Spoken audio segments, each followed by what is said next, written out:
8, 7, 6, 5,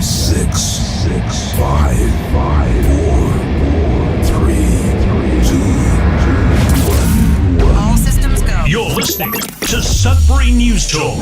I want to show you something. Stand by. On the morning shift. Anything Could happen. Sudbury News Talk on the morning shift.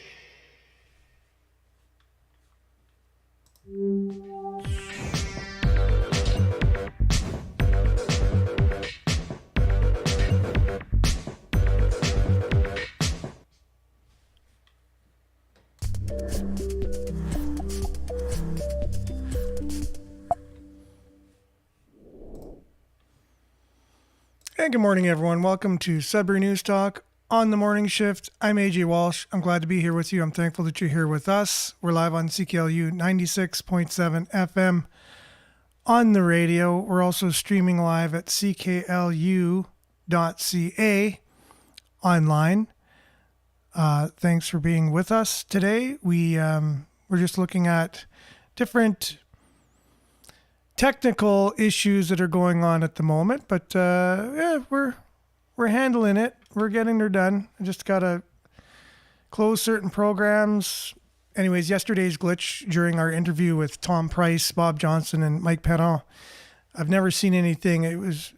Seemed like there was a legitimate attempt to shut down the two cameras, one from Bob and Tom, and then one from Mike, and then my own. The whole system shut down. The whole entire system just shut right down.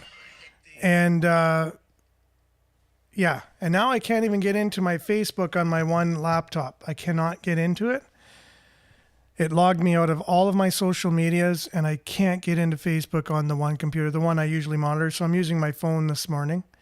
I've never done that to monitor before, but hey, it is what it is. Maybe I'm supposed to use my phone to monitor, and that just happened so that way I could start using my phone instead of a laptop. Anyhow, we are live on CKLU 96.7 FM, live on CKLU.ca, Facebook.com/Sudbury News, YouTube.com/Sudbury News. Make sure to like, share, subscribe, and follow the channel and the page, but also will be found on demand on those two platforms, along with x.com/Sudbury News and then Sudbury.news, our news aggregator. It aggregates all the local news into one convenient location.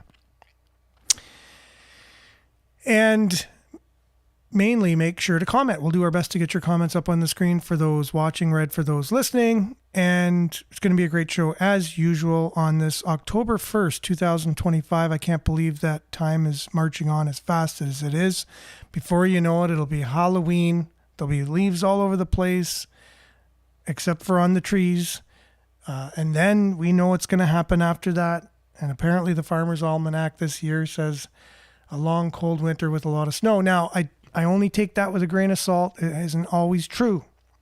And again, that's just someone who's telling me what was in the Farmer's Almanac. So that's even not even from the source itself.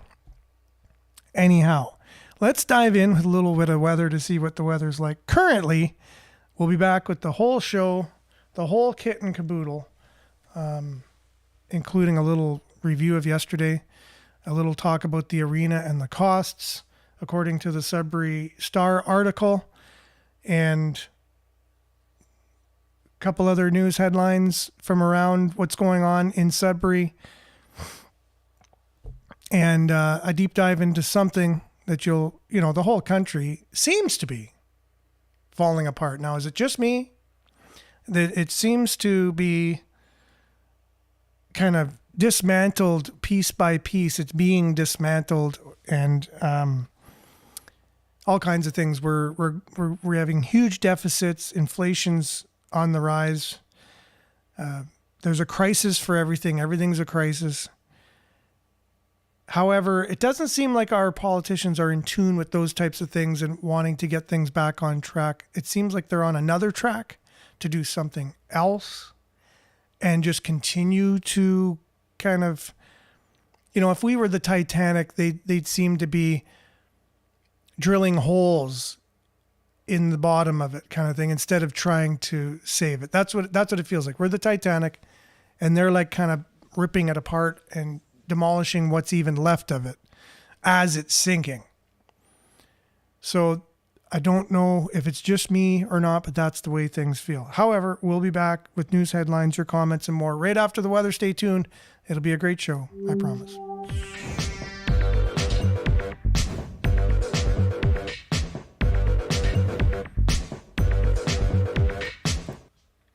And as usual, Sudbury weather brought to you by sudburyweather.ca. It's currently 3 degrees. Yes, it's only 3 degrees out there. You can probably see your breath. I haven't been out there yet. So today will be sunny though. However, high of 17. UV index 5 or moderate. It'll be clear overnight with a low of +3. Same thing as now. Thursday, tomorrow, sunny, high of 19. So again, these are beautiful days. Fall days, and then clear overnight, low of 10, and then sunny and a high of 24 for Friday. Just incredible weather here. Saturday, 25 and sunny. 24 and a mix of sun and cloud on Sunday, with only a 30% chance of showers on Monday, 40% chance of showers on Tuesday, 19 and 16 degrees respectively those 2 days.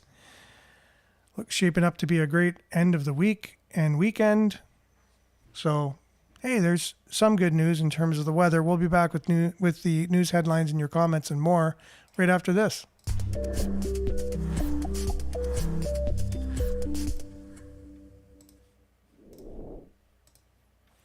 Good morning, folks. I came in a little early there, but it is what it is. I wasn't even hearing any sound on that, but whatever, it is. So Nana, good morning to you. A couple of shout outs as my phone seems to be working for monitoring. So it'll probably do a good enough job going forward here. Good morning. The one standard, sorry. Good morning, dear one, and abundant blessings, everyone. Heart emoji. Good show yesterday. Tom was outstanding. So we have a Tom, someone in Tom's court there. Rogue, good morning to you. Maurice, good morning. Everyone, Marianne, good morning, everyone from Barrie, liked and shared as usual. Vin, good morning to you. And Judy as well. Monique, Grand Rising.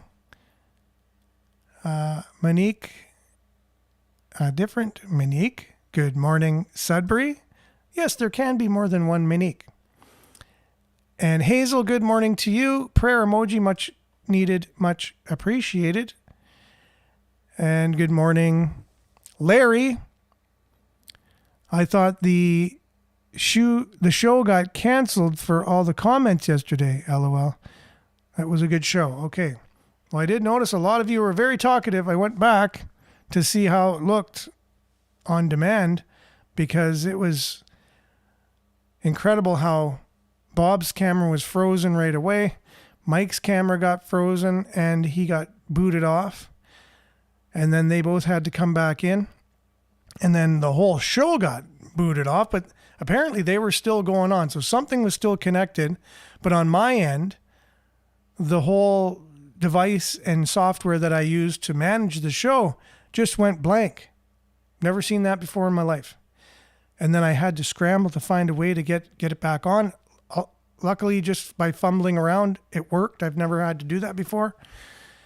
And when I went back on demand to look on demand, it looked like nothing even happened almost. It just kind of picked up where it left off, and bizarre. That's all I got to say is I don't know what happened there. I don't know who was behind what happened. I don't know if that was just by accident, because it is a possibility. It just happened. It was just a coincidence.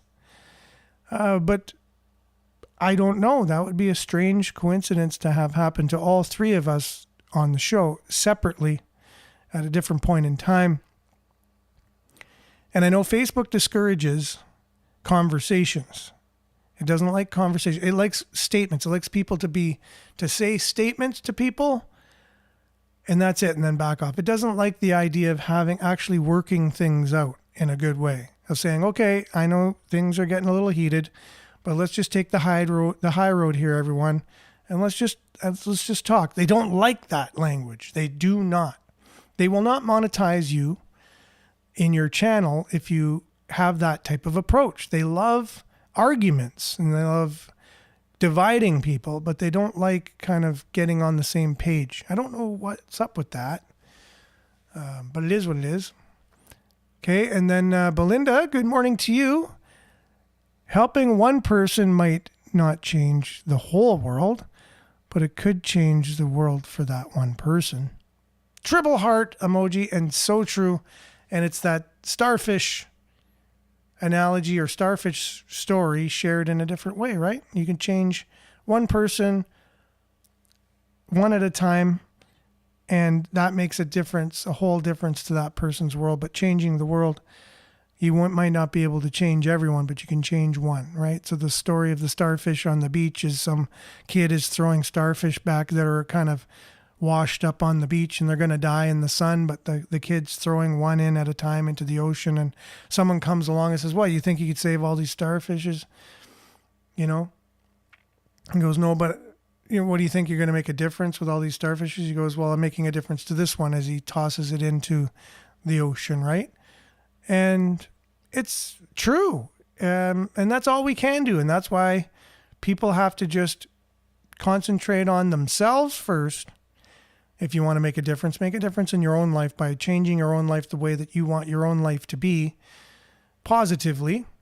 And then you might be able to influence those who are close to you, around you. And then if you have an influence that goes on further than that, you might be able to influence other people around. But you really do need to start with yourself, and then start with your close network around you, your family, your friends. And then from there, right? If you really want to change the world, if you change yourself, you're changing your world, first of all. Thanks, Belinda, for that. And good morning, Brian, top of the marnin'. Sudbury Patriots, Canada flag emoji. Marianne says lots of podcasts having problems. Okay, was not aware of that. I don't have too much time to actually watch live podcasts. I'll go back and watch like certain podcasts at certain times. My algorithm is really cool. It brings up the stuff that I really like to watch.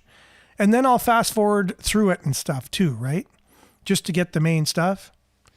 But yeah, I didn't realize they're having problems. And Hazel, I guess they didn't like the conversation yesterday. Possibly not. Funny how things work. Yeah, we had 250 plus comments during the live show. I think that's a record for comments anyways during a live. And then we had about 350 people who viewed it during the live on Facebook alone. I think 40 on YouTube during the live. And then it didn't share it afterwards. Usually we get about 200 during the live, and then it goes up and up and up, and it reaches about 1,000 by the end of the day of views for that show per day. This one just stayed around 300. It didn't even get to 400. So Facebook was making sure that video was not being shared around for some reason. Who knew Facebook would care what goes on in Sudbury, Ontario, Canada? Like, why do they even care? I have no idea. We'll find out one day, hopefully. Imagine handing over digital ID to the government. Bill C8. Imagine handing over digital ID to the government. Bill C8. Okay, there you go.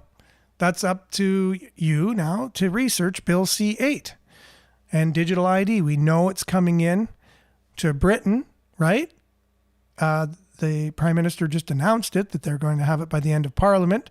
You will not be able to work in Great Britain unless you have a digital ID, which will then be attached to a digital currency, which will then track everything you do. And the government will be able to not only monitor, but actually, if you got a speed camera, let's say in a country, sure, Ontario might be getting rid of them, but the speed camera, you're speeding, it'll just take it right out of your bank account. You're jaywalking, take it right out of your bank account. It might even give you rewards for doing good things like ratting out people that are breaking laws or something. It might give you points. It's credits. So digital currency won't be money anymore. They'll get rid of actual physical money you hold in your hands. And it's a social credit system that they have in China right now. You just have to look up social credit system. That's what's coming here, or that's at least what the politicians want to bring to Canada and to the Western world, to the whole world. And that way they can track, monitor, and control. So the idea of them being able to take money out of your account for things is a form of control. Then they'll attach the carbon credits to that, or carbon, the whole carbon footprint idea. If you've driven too much, because they can track that, because everything's linked together. It's all smart. Your car's got a computer. It's linked to your bank account. It's linked to your currency. It's all digital. And you've driven too much, and then you go to buy some meat at the grocery store. It declines you at the, maybe you don't even need to go through the checkout anymore. Maybe you just take your phone and you put it on the QR code, or the whatever code they call it, for check, that's on all the packages. And it goes in your cart as you go. You just beep it, and it goes in, takes it out of your bank account, put it in your cart, and you walk out. So it's so convenient. This will be sold to you as being so convenient, right? And then, but it won't allow you to buy certain things. So it'll say, sorry, you can't buy this because your carbon footprint is too big. So this is the world we're stepping into, believe it or not. Believe it or not, because you don't have to believe it. But that's the world our government and the governments of the world want us to be moving into. And we'll show that on today's show.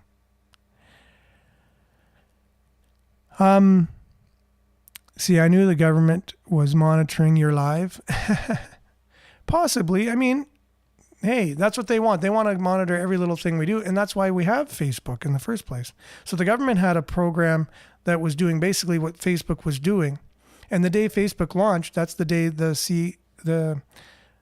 CIA in the United States stopped doing that particular website or whatever monitoring system they had, and they just use Facebook now. They can get all the information they need from everybody from Facebook. It'll even use your camera and stuff after you're done on Facebook. They'll be monitoring you through your camera on your phone, on your computer, listening to you all day from your Facebook, because it will do that. Because Facebook has the right to track you after you're done using it. It's in their policy, in their terms and conditions, right? They're just tracking you. And it was invented by the CIA. It wasn't invented by Mark Zuckerberg. That's just like a figurehead. It's just a made up story that he made it up at the college and all this stuff. It's a CIA made software to track everybody. That's what Facebook is. Okay, and Rogue, good show yesterday. We need more open and respectful communication, and that's 100%. I believe Mike Perrant did a good job in terms of, he was respectful. Now, believe it or not, whatever he was saying, he's very articulate and very eloquent with his words, and he's able to speak very well. Now, if you're not a good debater and you're going up against someone like that, well, you have to be just as eloquent and just as good of a speaker if you're going to try to make points when you're debating somebody who's a good speaker and a good debater. It is what it is, right? And and that's why politicians, they'll do everything they can to just be good speakers, because as long as they're good speakers and they could outspeak someone else or whatever with a word salad or two, they can get things done the way they want to have done. But if you have people like, let's say, a Jordan Peterson, who could ask questions and have the knowledge on the other side to be able to debate the other side, let's say, and I would suggest anyone go up against Jordan Peterson on anything. I couldn't really see anybody beating him, because I think he's an amazing person to argue a point and debate. And good morning, Trevor. Great emojis there. And Larry, there's a few more comments that I tried to put in there and would not let me yesterday. And they're monitoring all our phones. Yes, they are. They're monitoring everything. We know that. It is what it is. Maurice, good morning to you. I was saying good morning to you earlier, even when you weren't on. So now you're here. And Marianne, they do monitor everyone 100%. And Andre, good morning to you. Thanks for being on. Even though your comment didn't show up, if you did comment, good morning. Thanks for being on the show. And Jerome, good morning. Good job yesterday.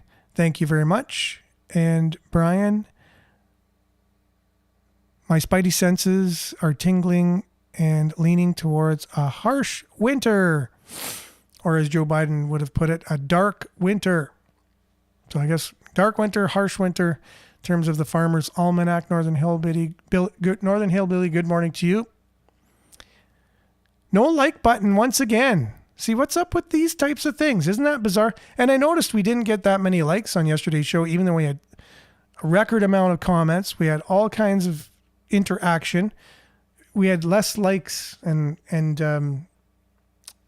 emojis for interactions for the show. It was weird. Yeah. Belinda says, I didn't see or feel any transparency with council yesterday. Felt like a slow roast. Comments by viewers were spot on. And Larry says, yes, I was talking about this yesterday. I'm glad people were starting to check out Bill C8. Check out BC2 as well. There's a lot of bills coming out in Canada. And, you know, we had the particular guy who put all these bills into ChatGPT, and he said, what is the government's end game with all these bills and stuff? And it's pretty telling. It says they basically want a totalitarian government of full control over us in the end, taking away our guns, taking away free speech, digital ID, digital currency, you name it. That's all that he did. He just put the bills into ChatGPT and he says, okay, what's the government's end game with all these bills?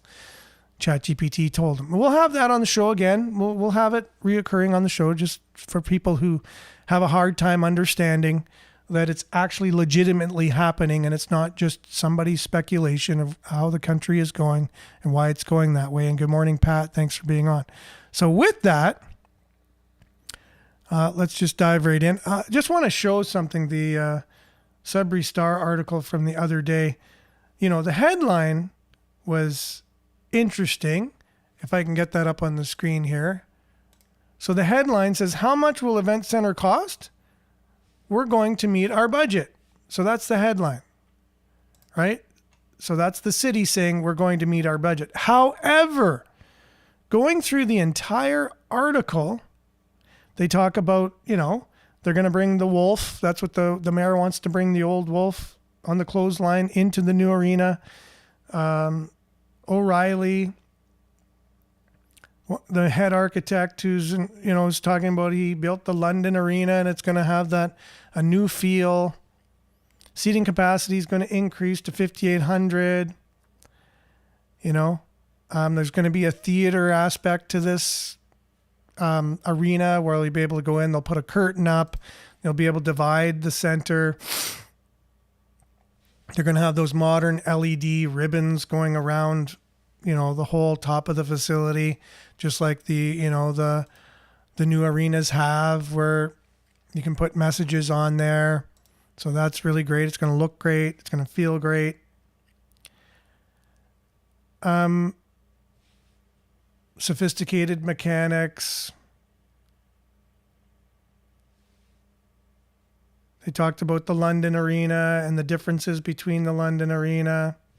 They talk about the visual, you know, the LED ribbon again. Tony Secuti's really excited about the LED ribbon.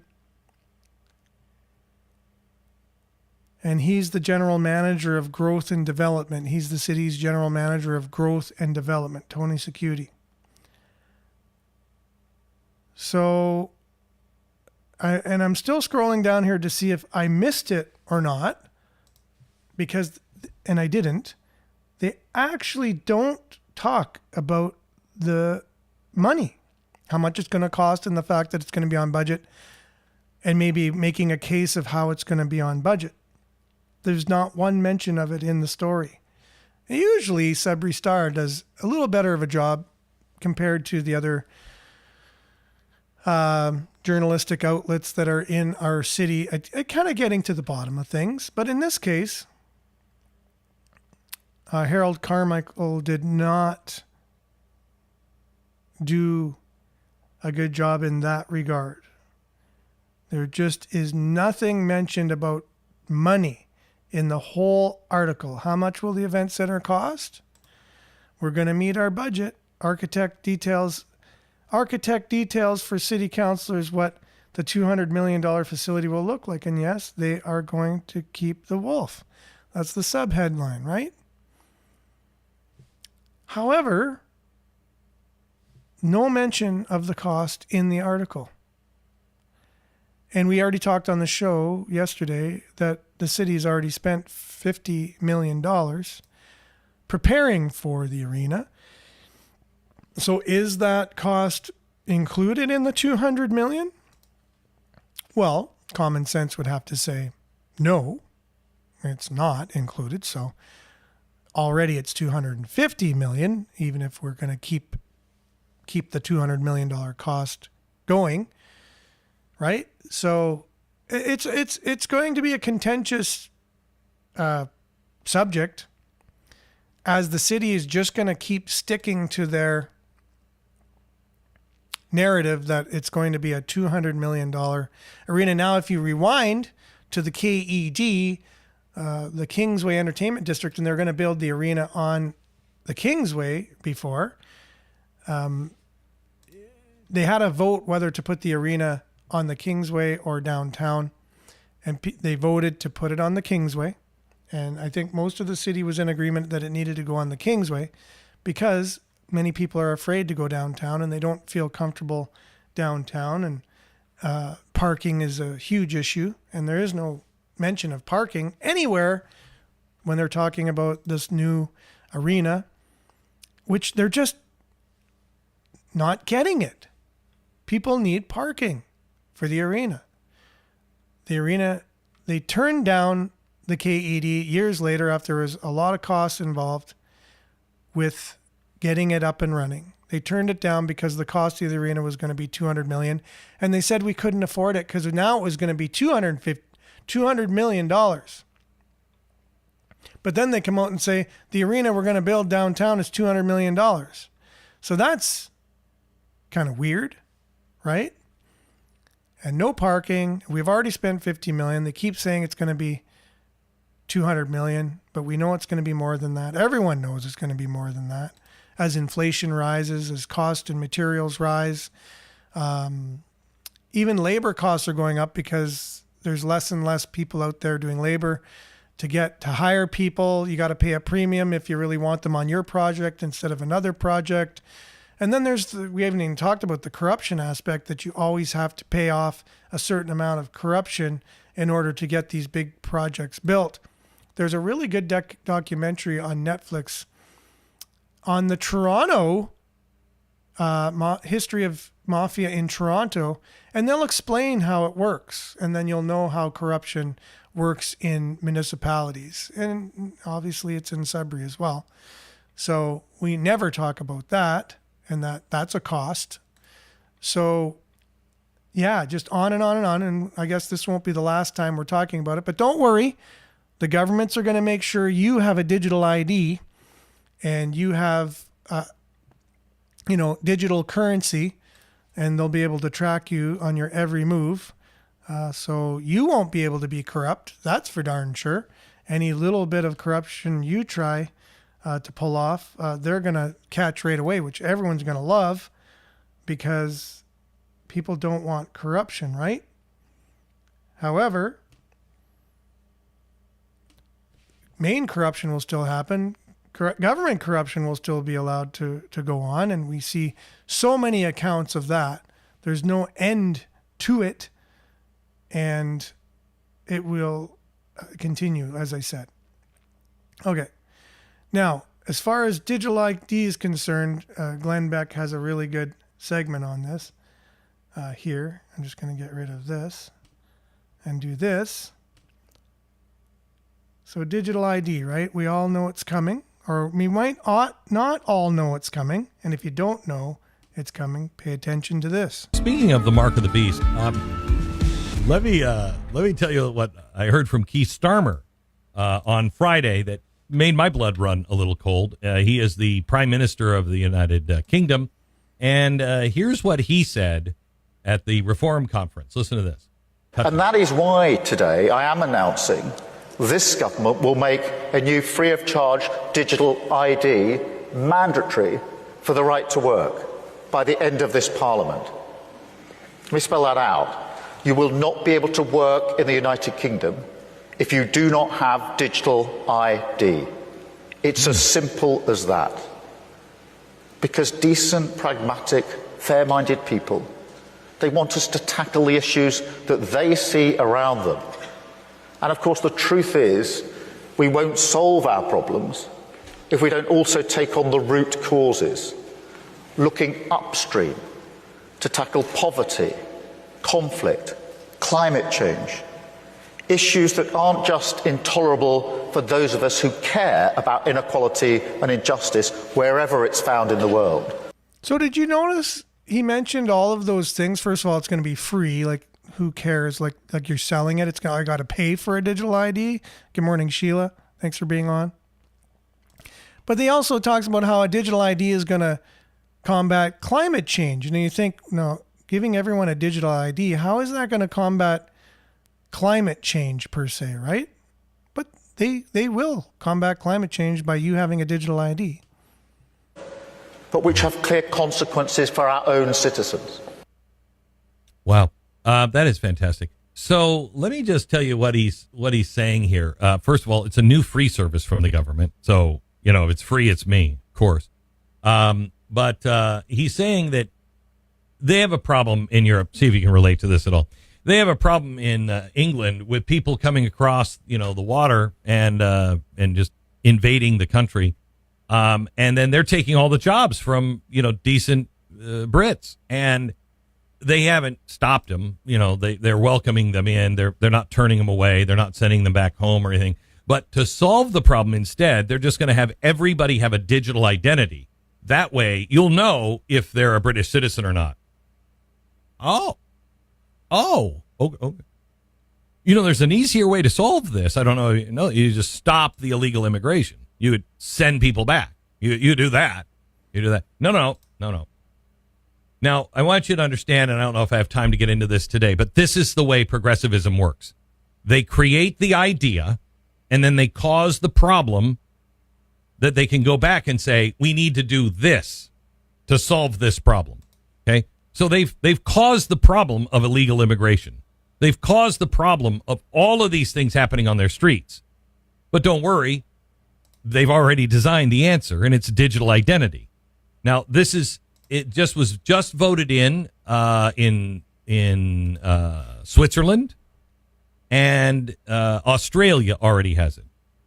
Okay, so let me just give you an idea of digital identity. This is from the World Economic Forum. This is how they are describing what digital identity will do, okay? It will give the users access. Now just think, what's left in your life? It will give you access to insurance, to healthcare treatment, to monitor your health devices. It will monitor your wearables, and it will be for care providers to demonstrate their qualifications. So you can look up, you can't do this now. I can't look up a doctor online and see if he's any good. No. I need digital ID to do that. But it'll also track all of my wearables and monitor all my health care and have access to my insurance and everything the doctors are doing for me. That's great. And all of that data goes right into a centralized data bank for the government. Now, what else does digital ID do? Well, financial services. You'll need digital ID to open bank accounts, carry out online financial transactions. Food and sustainability. For farmers and consumers, you can verify where the produce is coming from to enhance the value and traceability in supply chains. For travel and mobility, Your digital ID will help you book trips. It will help you go through the border control between countries and regions. On humanitarian response, it will give you the access to services to demonstrate qualifications to work in a foreign country. E-commerce, you'll need your digital ID to be able to shop, to conduct business transactions, and have access to secure payments. On social platforms, your new digital identity will protect you for your social interactions, to access third-party services that rely on social media logins. Your e-government, that will allow you as a citizen to access and use services, to file taxes, to vote, and to collect benefits. With your telecommunications, it will help you, the user of digital ID, to own and use devices for service providers to monitor those devices and data on the network. And telecommunications also to monitor devices and sensors transmitting such data as energy usage, air quality, traffic congestion, all of those things. So the whole idea of a smart city now becomes smart world, and you are just basically plugged in as one circuit into this huge circuit board that everyone's plugged into. Kind of like the Borg. The Borg, if you are familiar with Star Trek. They had the Borg. They were just all kind of tapped into each other's consciousness type of thing. Or the Matrix, right? So here we go. We're living it now. We get to live in this new utopian communist world that everyone's been waiting for. And isn't it exciting? Can't you just not wait for this? There's so many benefits, as Glenn Beck was just pointing out, that the WEF, of all people, why are we doing what the WEF is telling the world to do? Who are these guys? Who elected them? Nobody. But anyways, we're doing exactly what they want us to do. I guess they're smarter than us, and they need smart people to run the smart world. And here we go. We're not smart enough. We will be back same time, same place on the same platforms, God willing, tomorrow. Thanks for joining us, everyone. Remember to like, share, take care. And we'll stay tuned now for Earshot Daily on CKLU 96.7 FM. Have a safe Wednesday, hump day, everyone. We'll see you tomorrow.